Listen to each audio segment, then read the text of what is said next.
Good morning, good morning. Welcome to the Mahogany Circle of Hope show. My name is Ameedah Hasan, and I am one of the hosts of the Mahogany show. I have a co host, Miss Gloria Bryant. Gloria, would you like to say hello? Good morning, everyone, and thanks for joining in. Enjoy the show. Thank you, Gloria. And we also have one of our board members here is the supportive audience, Lois Johnson. You want to say hello, Lois? Yes, just good morning, and I am looking forward to what he has to say. All right, thank you. Welcome back to the Mahogany Circle podcast, where we come together to have real conversations about health and the issues that matter most in our community. Today, we are tackling a topic that impacts millions of men and their families: prostate health and prostate cancer. According to the American Cancer Society, there are 1 in 8 men in the United States who will be diagnosed with prostate cancer in their lifetime. And African American men are at even higher risk, with over 3.5 million men living with prostate cancer today. This is a conversation that we cannot afford to ignore.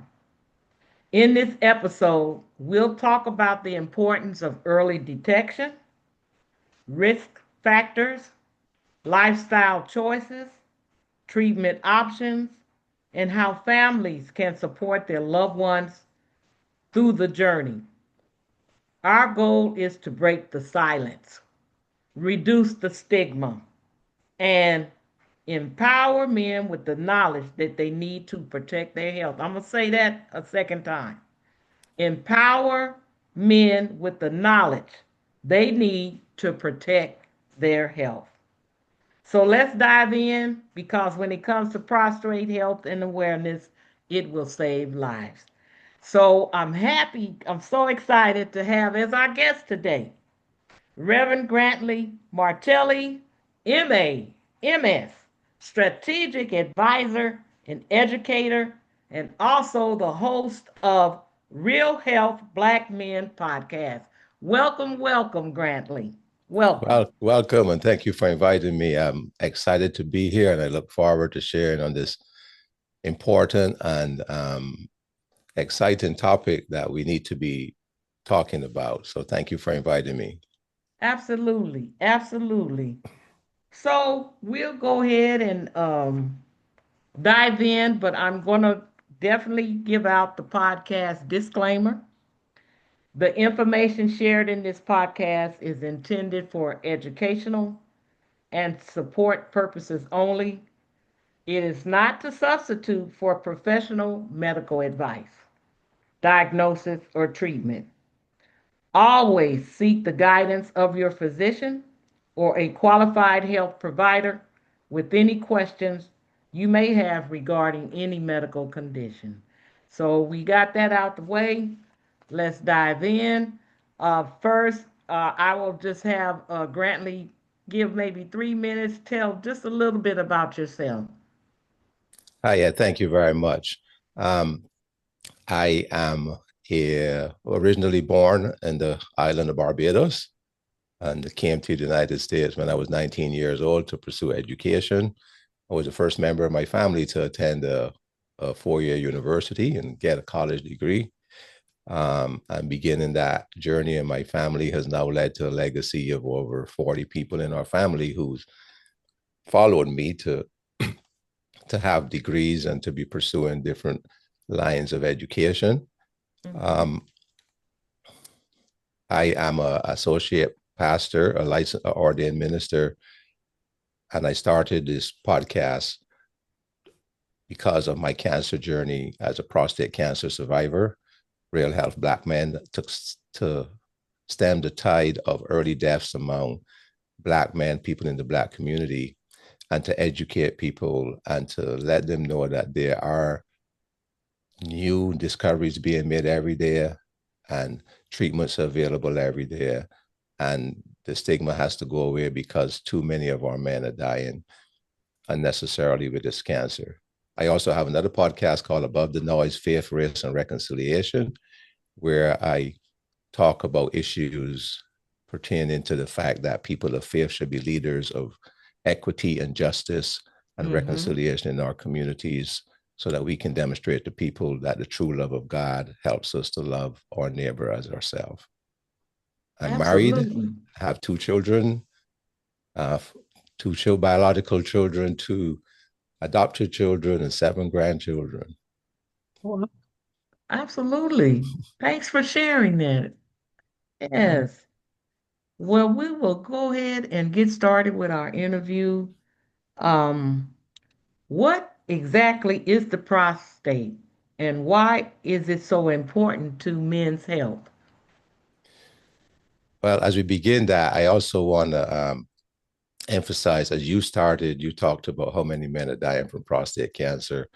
And I found this brochure from the Zero Prostate Cancer Organization that I participate in their Black Men Support Group. And it says that every 13 minutes in the United States, a Black man is diagnosed with prostate cancer. And every 17 days, a Black man will die from prostate cancer. And those are not good statistics. No, Those they're are not not. good statistics. So the prostate is a small walnut gland shape that lies between our bladder and our rectum. And it helps us produce seminal fluid. It regulates our urine flow and contributes to male fertility and produces enzymes that helps with reproductive health. Okay, thank you. Gloria? At what age should men start paying closer attention to their prostate health? Well, there are a number of medical recommendations out there. The most prominent is around 40 years of age that men should start, 40 to 50 years of age, men should start getting their PSA checked. But research has found that in Black men, prostate cancer tend to occur earlier and has a likelihood to be more aggressive, which is one of the reasons why we see those statistics. So the recommendation for Black men is that they can start as early as 30 years of age, especially if they have a family history of prostate cancer or cancer in their family. And that begins with basically when you go to the doctor for your physical health checkup, which we should be doing, and we're going to talk about that because many men are not doing that. Request that the doctor check the box on your blood test for PSA test. It's not anything different than what they're doing with your physical. It's just simply a matter they have to check the box on the paper that goes to the lab to tell them when they've drawn the blood to check all of your other bodily functions are going right, your cholesterol, your urinalysis and all of that. They use the same blood to check for prostate antigens in the blood. What are some of the signs and symptoms indicate there's a problem going on there? What are some of the signs? So prostate issues can start not necessarily from prostate cancer. Men have prostate issues for a number of different reasons. It can be an enlarged prostate. Your prostate can be enlarged from going on a long bicycle ride or riding a horse or having stress or even sometimes from sexual activity. So an enlarged prostate or prostate issues can show up with problems with urinating, problems with erectile dysfunction, frequent urination at night, more than normal, or blood in the urine. Okay, thank you. I hadn't heard that one about blood in the urine. Oh, wow. I think I did. Yeah. Okay, Ameedah. What roles does family history or genetics play in prostate cancer risk? So genetics is important, but we need to make a distinction because sometimes when people think about genetics, they start thinking about racial disparities, and race is not a genetic or medical function.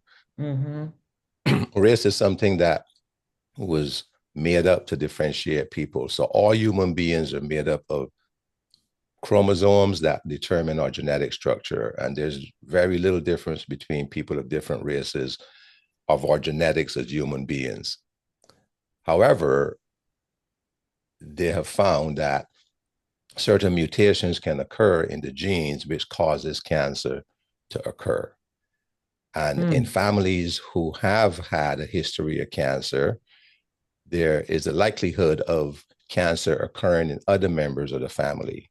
Now, it's also important to note that, so far as I've learned, is that cancer is not inherited from parent to child or from grandchildren to grandparents to grandchildren, but the presence of certain genetic mutations in families make it in the likelihood of that genetic mutation happening in other members of the family that causes cancer. So it's more of a genetic mutation than it is of a difference in the genetics of the human being. Okay. I'm glad you broke that down. So I can give you an example, okay? In my family, before I was diagnosed with prostate cancer, both of my older brothers, they're twins, they're in their 70s, they both had prostate cancer. And they both had prostate cancer in their 60s. So that was an indicator for me that prostate cancer could be a potential likelihood for me in my life. So I started to ask my doctor to check my PSA after I reach into my 50s. I should have probably checked it earlier. I also know that of all of my sisters, 4 of my 5 sisters have all had breast cancer. Oh, wow. So therefore, there is some sort of family connection in my family to cancer. Other families have other things that they may have going around, heart disease or diabetes and stuff. In my family, it's cancer. So therefore, I had to be more aware, and I had to learn to take responsibility for my health and ask my doctor to make sure that we're checking for prostate cancer. Absolutely. Wow, that's unique. You saying that the sisters all had breast cancer. 4 of the Wow. 5. 5. Wow. Wow. So can lifestyle factors like diet, exercise, smoking, can that contribute to it? I think there's been good evidence that smoking contributes to multiple cancers in people's lives. So I'm not a doctor and I'm not an epidemiologist, so I don't know the exact answer, but I know that that smoking has contributed to cancer in other people's lives.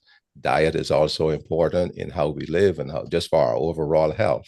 And exercise is critical because exercise helps us with our blood flow, with our lung capacity, with our flexibility, with our movements, helps us build strength, helps with hormone regulation. It helps with reducing blood pressure. Exercise helps with insulin regulation, stress management. And people don't think about this, but there's actually research going on right now that shows that there's a link between stress and cancer occurrence. Oh, I believe that. Yeah, I really believe that one. The stress is the contributor, definitely. So for me, exercise had a big part to play in my cancer journey. I started exercising a while back. I had neglected it for a while, but then I started exercising in my 40s and back again regularly. And I had some back issues also that I was trying to take care of. And I found that exercise helped me with my back issues as well. So when I was diagnosed with prostate cancer, all of my doctors told me that the fact that I had been exercising regularly and that my body was in good physical shape, it would help me in dealing with the actual treatment and the post-operative recovery from my cancer. Now, when we talk about let me I'm make one more sorry. distinction there. When we talk about exercise, and Dr. John Vassell, he is on my one of my podcasts. On one, Dr. John Vassell is a Washington internist. He talks about this. Exercise doesn't mean going to the gym and you have to be lifting weights and pushing stuff around and Yeah. riding your bicycle 50 miles and running marathons. It simply means movement. It simply Mm-hmm. means getting up every day and moving, walking Mm-hmm. around your neighborhood or swimming or doing something to keep you active, um, pertaining to how your body's flexible and your health and your lifestyle. So people think that you have to go and join the gym and do LA fitness and all that stuff. Yeah, you may do that if you want. But simply walking around your neighborhood is exercise. Absolutely. That was my Movement. question. Movement. Movement. Yep. Movement. Yep. All right. What screening tests are available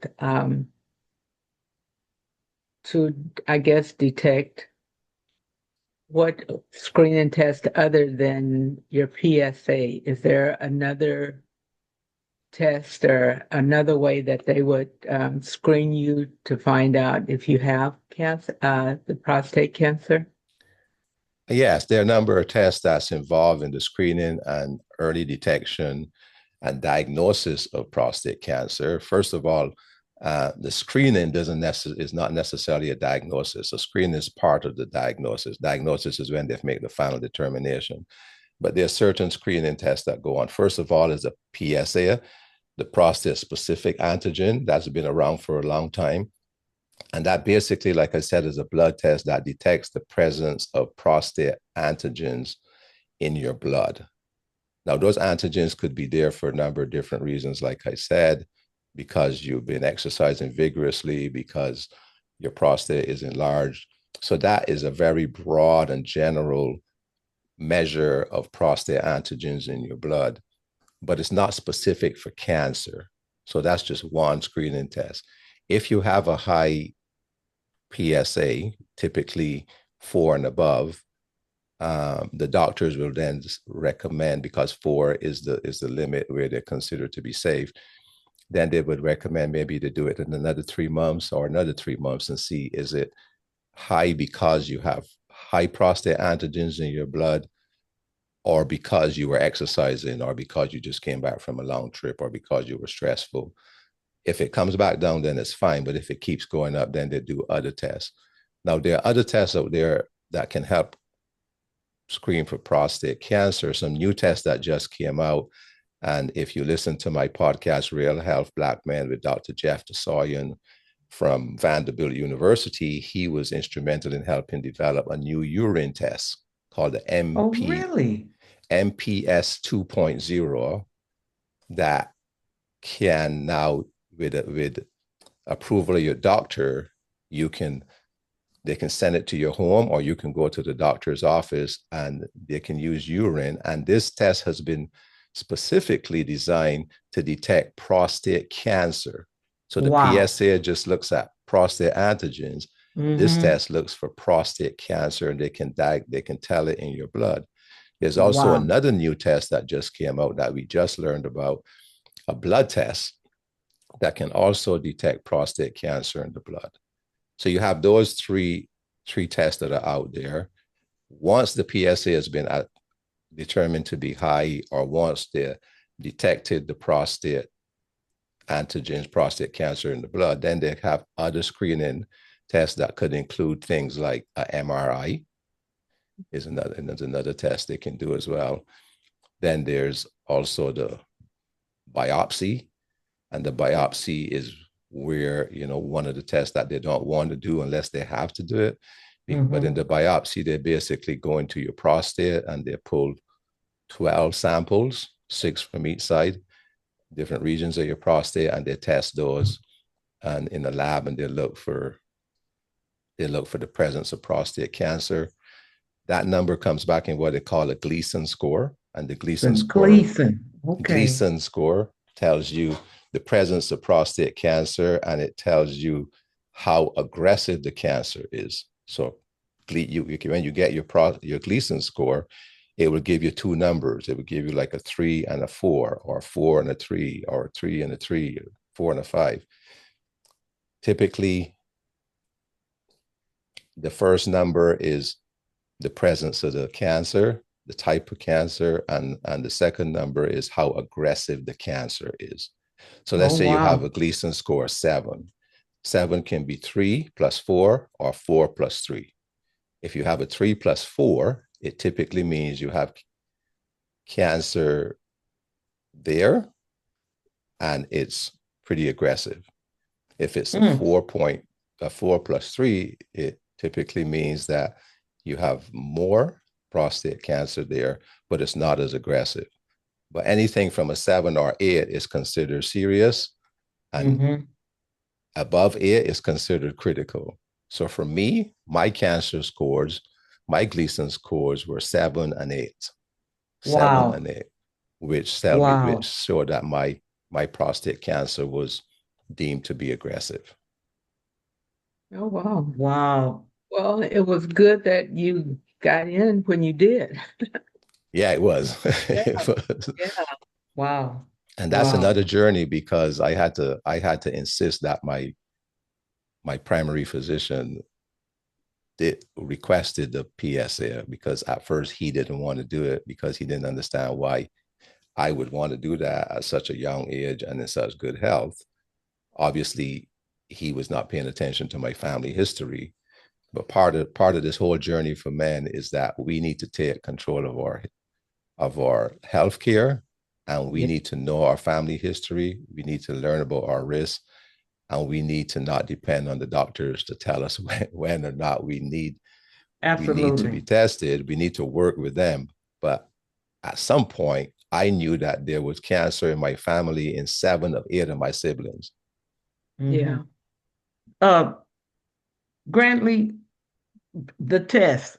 I know we always talk about this, the barrier with the health costs. So I want to know, do you think this would be an issue for men? Um, is this expensive to do this type of testing if you don't have health insurance? That's an interesting question. And before I answer that, I want to mention one more thing. There's a myth out there that to diagnose prostate cancer, you have to get a digital rectal exam, and men don't want to have that. Right. Right? That doesn't happen very often anymore. These blood tests and these urine tests and all of these tests out there, that's not that's not being done very often. Yes, testing can be expensive.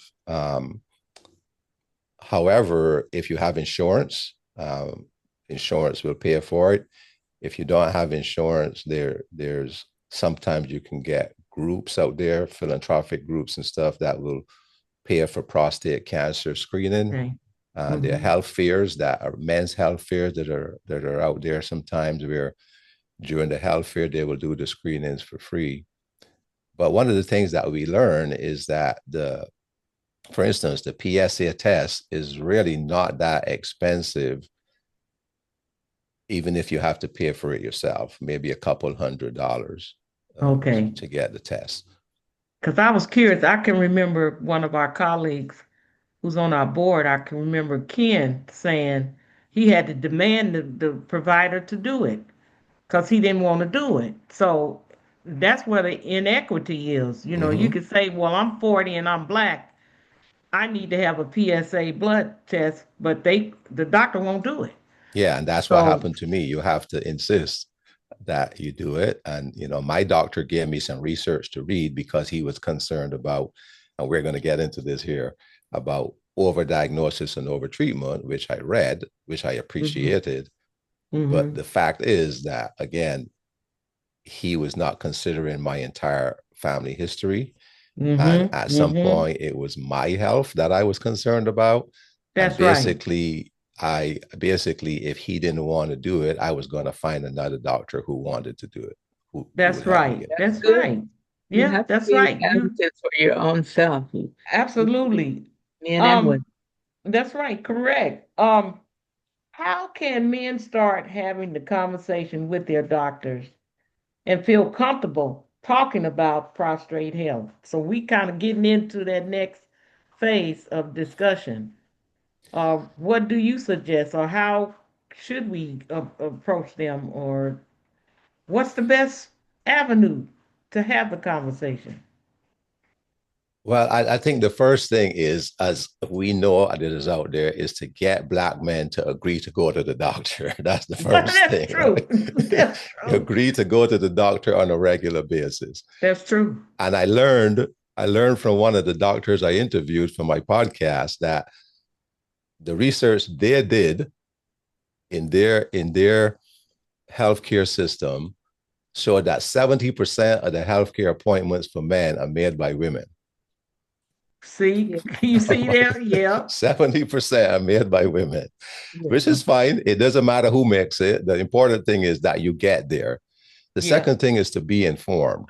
Do your research, learn about your family medical history, learn about what your risks are. You don't have to become a doctor to become informed. Just learn about it. For instance, many people don't know their family history, That's right. and therefore they don't know the risk that was there. I talk to many men who, because of my position now, and I'm a patient advocate, and I work with Backpack on different projects, and I use my podcast. Men talk to me about a lot of things, and a number of men say, "I didn't even know who my father was. So how can I know Wow. my health care? How can I know my father's health care?" Right. Right. A Right. number of men tell me all the time is, nobody in my family talked about prostate cancer until I told them that I was getting my PSA tested. And then somebody would say, "Oh, yes, your grandfather or Uncle John, oh, he had prostate cancer years ago," but nobody talks about it. Mm-hmm. So Mm-hmm. families are not talking about it. So therefore, young men don't know if it was in their family or not. So the other thing to do is to talk about it, ask Right. questions. Did Right. somebody have prostate cancer? Who had heart disease? So that you know what your risk factors are. Right. And then Right. the other thing is prepare questions. When you go to the doctor, prepare a list of questions that you want to ask about different questions. And if your Absolutely. doctor is not prepared to answer your questions, then may I suggest to you that you find a doctor who is, Absolutely. because it is your Absolutely. health and not their health. Yeah, that And is many so. doctors I Absolutely. talk to now, because of the podcast and stuff, have said to me, we sometimes have not experienced what our patients have gone through. And sometimes it's hard for us we're talking technically, but we may not necessarily be talking empathetically. True. The True. technical information is different than the empathy. And then take Absolutely. ownership of your health. Take ownership of your health. You're responsible. It's your life. Your family needs you. Your children need you. Your parents need you. So take responsible to make sure you live in a healthy Absolutely. life and ask the questions. Go to the doctor. Get things checked out. Don't wait till you have pain. That's another thing. Do not wait till you have pain. I have a Absolutely. quick Pain. question. Mary had, oh, I excuse just me. have one Mary had a quick question. question, Oh, go Ameedah. ahead, Gloria. I just wanted to ask while we're on this, how do you approach, how would you talk to young men about getting checked and get early detection in the young men? How would you approach them and talk to them so they would feel good about talking about it? Because they don't even feel like it's something that could happen to them. How And would, that is true. Many of us, when we're young, we think that we're invincible and things would never happen to us. And even even in my life, when I got diagnosed with prostate cancer, I didn't think it was going to happen to me either, right? But the thing that I find is talking about it. So telling your story. The story is really important. One of the aspects of my podcast is not just the technical aspect, the research aspect, but we also have stories. I record stories from men who want to share their stories with other men and other young men about their health journeys. So we talk about it in our families. I share it in my church. I share it when people come to my house. I share it in our family That's reunions. great. I share it with That's my great. sons. And wherever they let me talk about it, I even preached in church one Sunday, and I started with my prostate cancer journey because That's I all wanted right. all Oh, the men in the church to know that this is something that affects them. absolutely. So we need to Absolutely. normalize the conversation. The short answer to your question is we need to normalize the conversation about men's health and I not like be that. afraid to talk about it. Absolutely. Absolutely. That's the way to go. Mary had a question. How does this affect the mental health or the mental well-being of men when they have to deal with prostate cancer or cancer? Well, I'm glad you asked that question because that is another thing that I am finding out in this journey of now being an advocate and a patient survivor, right? So I want to make it clear I am a survivor, right? Yes. So so therefore I have a responsibility to share my story to other people. But Mm-hmm. one of the things that I am finding is that the mental health aspects of prostate cancer are not talked about very often. And what I found for me, well, mental health in the Black community until recently was not a very popular topic. It's not Right. something we wanted to admit. Um, what I found in my experience was my physical recovery, even though I still have some lingering effects 2 years later, was much more manageable. And I was not prepared for the emotional and mental changes that were going to happen in me because of prostate cancer. I've actually found now that there's actually research out there that is diagnosed, that is detailing the mental and emotional stress that comes with being a cancer patient. And they have Mm-hmm. signs that they're recording things like fatigue, things like emotional stress, things like sometimes inability to focus, Mm-hmm. um, different aspects of it, having to deal with sexual now dysfunction, having to deal with bladder issues, and at some point maybe even having you have to have a catheter, but after they took that catheter Right. out, you have to Right. sometimes wear depends, Yep. or sometimes you have to wear a shield. Um, getting to the point in your life to where everywhere you go, the first thing you walk into a new building, the first thing you look for is not the exits, but you look for where the bathroom is, Yep. right? So that Yep. in case you have to go there, you can Yep. get there. The fear of, I can tell you at first, and I hear many men talk about this in our care group, is the fear of going on trips or going back to work, and then you get caught in a traffic jam or you're in a place and you have to go to the bathroom, and what are you going to Mm-hmm. do now, Mm-hmm. right? How you deal with your partner when you can no longer have sex like you used to have it before. And then the work environment, going back into the work environment where they may not even be aware what you're going through. And sometimes Mm-hmm. they may not even care. They may expect you to function as you normally function before. And Mm-hmm. for me, it took a while for me to get back to functioning even normal in that. So I Mm-hmm. think the mental and emotional aspect is really important, just as we deal with the diagnosis, the treatment, and the recovery. Part of recovery is mental and emotional health. Unfortunately, there are groups forming around the country now who are beginning to deal with this. Doctors and social workers are becoming aware of this and they're promoting this. So, yes, it's a huge, huge part of recovery. Well, first of all, recovery, but also don't forget that when you first hear that word, cancer, your mind just goes in 1,000 different directions. It does. Absolutely. So we tell Abs- men when you go to the doctor and after you've had your test, to take somebody with you to take notes, Absolutely. or take your phone and turn it on the record and set it on the table so that you can Absolutely. record everything. That's Because right. once you hear that word, Yep. is you are not going to hear much more in that meeting Yep. that day. Yep. So to be able Yep. to go home and listen to it again, or have your spouse or your significant other or your friend say, okay, here's the notes that I took from what was said.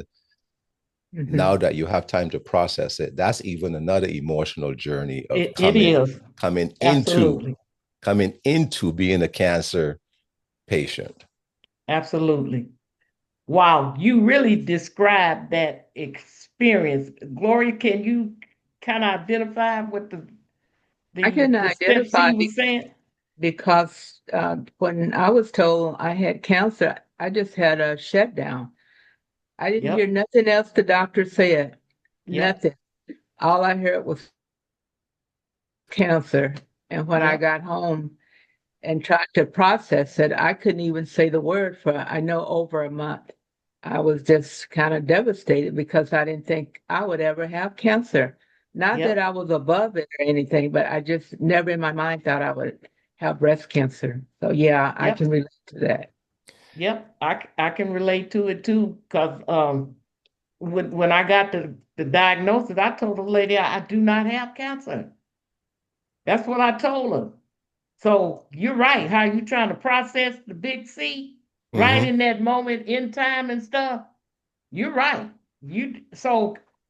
What I'm gathering from this, it seems like there are similar emotions when Mm-hmm. you hear that, female or male, because Mm-hmm. you described it. And I'm just reliving it all over when you Mm-hmm. describing it, and then Gloria saying how she felt, and and I always tell people when I heard it, I said I don't have it, but then once I process it in that moment, it still feel like it's a blur, It's a you blur, know. yes. It is a Yeah, blur. it still felt like it was a blur. So, And I was just talking to a doctor the other day who explained something to me that I didn't really catch on to until he explained it, was that there's also this mental aspect now of something called survivor's guilt. really, So I went through, I first heard it, I couldn't handle it. Now I had to deal with it, and you're dealing with all your emotions. You go through and you get the treatment and you're out of it and you're now alive, and it comes to you, I made it through this. Now, what do I do with the rest of my life? okay. And the other aspect of it, as he was saying, is some of my friends didn't make it. I've Mm-hmm. lost three of my best friends in their 60s to cancer, right? Three of them in their 60s to cancer. And one of them in COVID, two of them in COVID, I couldn't even go to their funerals. Mm-hmm. So he said there's now this thing about you dealing with that and you processing that, and you don't even realize you processing it till somebody points it out to you. But I survived. What did my friend didn't survive? Now, what am I supposed to do with this new life that I've been given? Mm-hmm. I never thought about it like that. So you're right. That is survivor's guilt. I made it, but my friends didn't. Mm-hmm. I never thought about that. Wow. Yep. Yep. Yep. So My other we've covered a question, lot. Gloria, do you want to just proceed and just let it just be an open discussion now, or I how just do had one you? more question I wanted to ask him real quick. Okay. Who supported you throughout this journey? I know you say you're married, but sometimes I learned that um, they didn't really understand the full effect of what you were going through. Mm-hmm. What support, who did you have supporting you along the way? Was So your wife very understanding? So I got to give a lot of credit to my wife. She was by my side the entire time and journeying with me the entire time, and giving me room when I needed that room to process, and also being there for me, even going to some of my appointments with me afterwards. And Yeah. then through this whole journey, she's been with me. My children have also been very supportive and Mhm. in helping me along this journey. But my two older brothers who had prostate cancer, when I first found out about this, we had a conversation. We had many conversations about it because they had been through the journey. They had been on the journey, and both they could tell me about it, and they gave me hope that if we could make it, you will make it as well. Absolutely. And, Absolutely. and then I had friends at church who surrounded me and prayed for me through the journey that helped me in the whole process as well. And prayer changes things. Yes. Absolutely. And then when I came out of it, I intentionally sought out a support group to help me. Mm-hmm. Absolutely. And my first support group was pretty diverse, and it was a good support group, but it wasn't meeting my needs. So the reason I got in touch with Zero Cancer is I found out from my doctor. He said, my urologist had checked this website, and Zero Cancer actually had a Black men's national cancer support group. Oh, okay. And I reached out to them, and they reached out to me, and that group of men, every other Monday night, we're on that call, because that has been a great mental support to me. Absolutely. Could you Good email to that know. information to me later? Yeah, This support group, zerocancer.org, zerocancer.org. zerocancer.org. Okay. And All right. Mary, how are we with our time?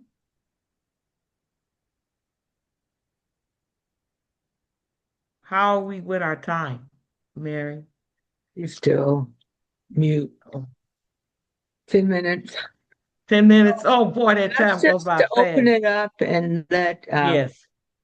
you can just tell us whatever you need to, anything else, Grantley, that you want to say, or I do want to ask him one question, and this is about his podcast.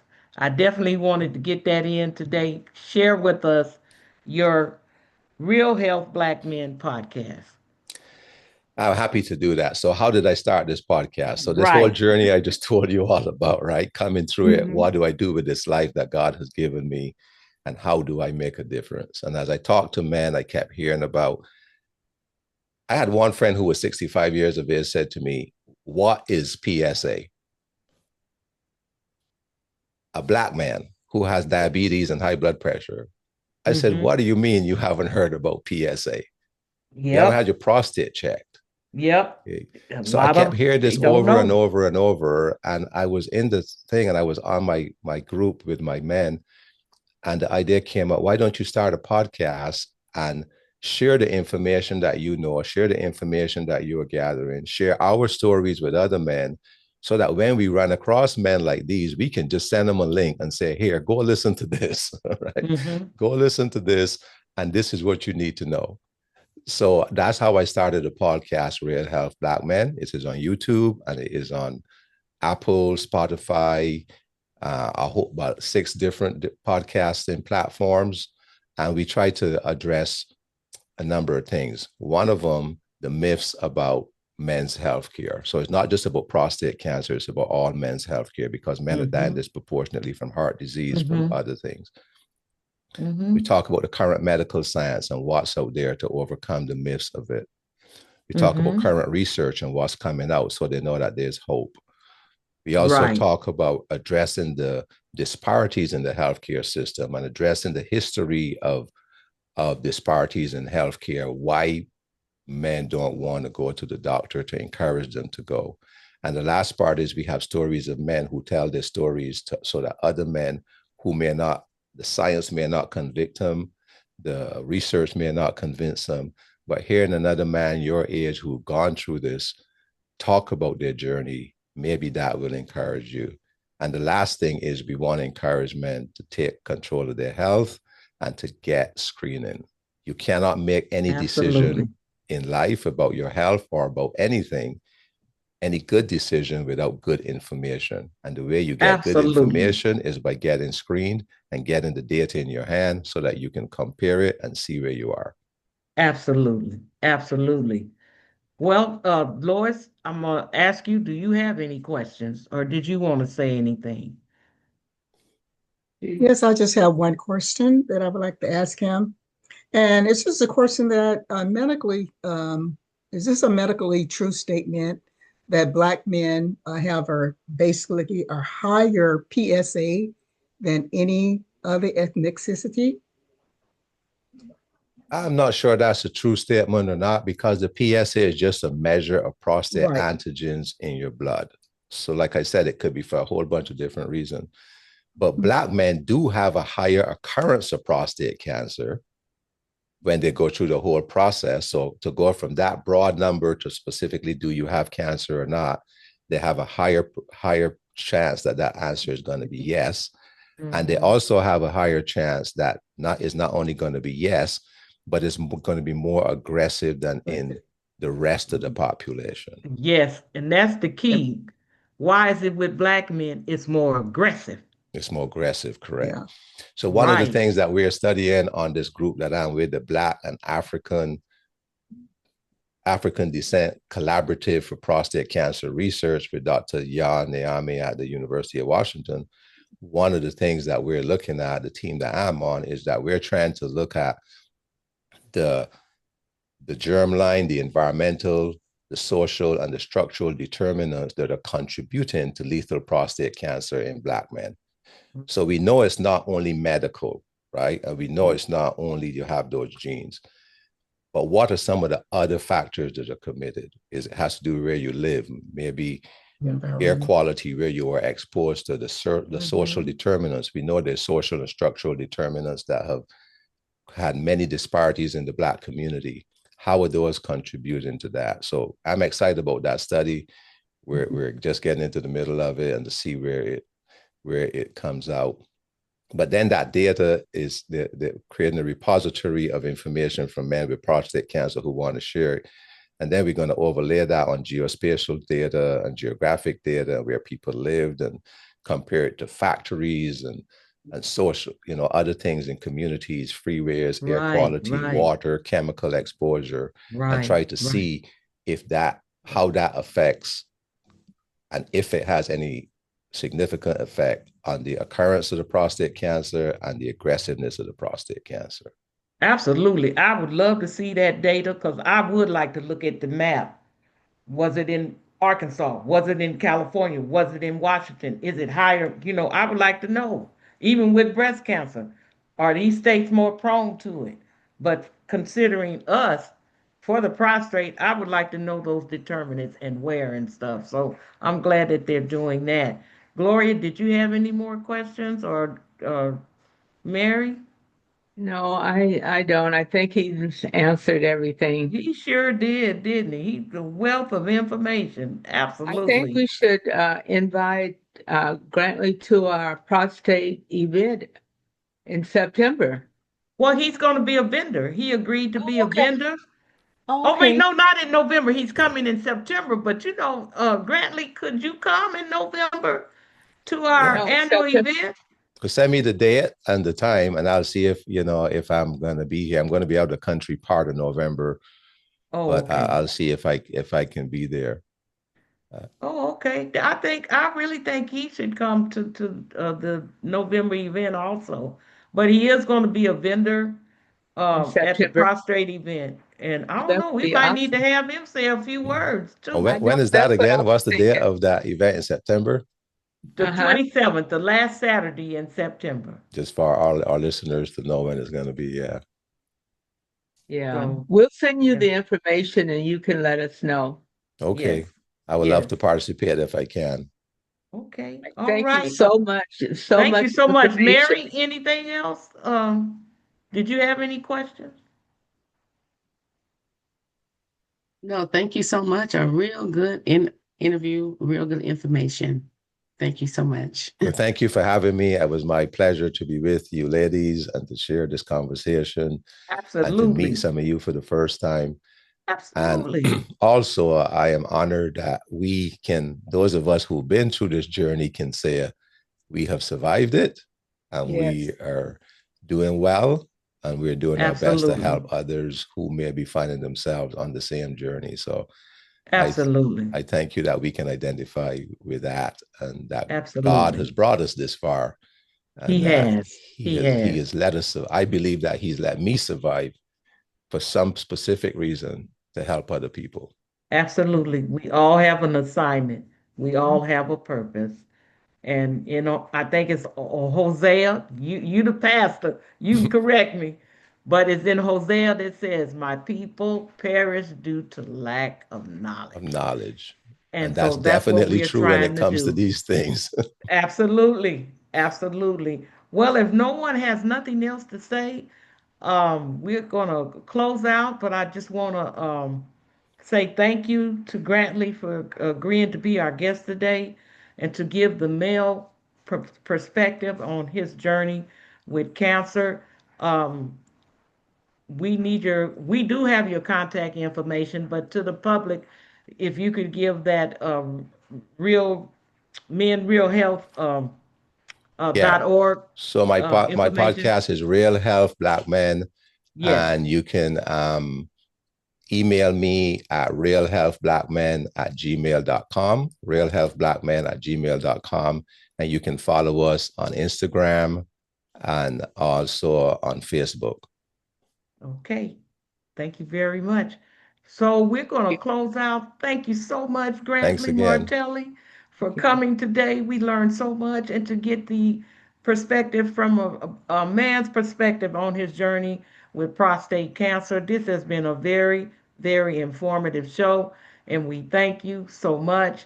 Thank you to my co-host Gloria. Did you want to say one last thing today before we close Well, out? I just want to tell Grantley that I did watch his podcast and I was I very did too. impressed with it. Yes, very impressed. Thank Yes, you. I'm going to yes, Thank you. continue to watch. The more yep, information we have, the better off we can pass it on. absolutely. Yeah. Lois, okay, Mary, Fantastic. Thanks again. all Thank you very right. much. It's my Okay, honor. thank you to our guests. And this has been the Mahogany Circle of Hope show podcast here in Tacoma. You all have a great afternoon and peace and blessings. And thank you.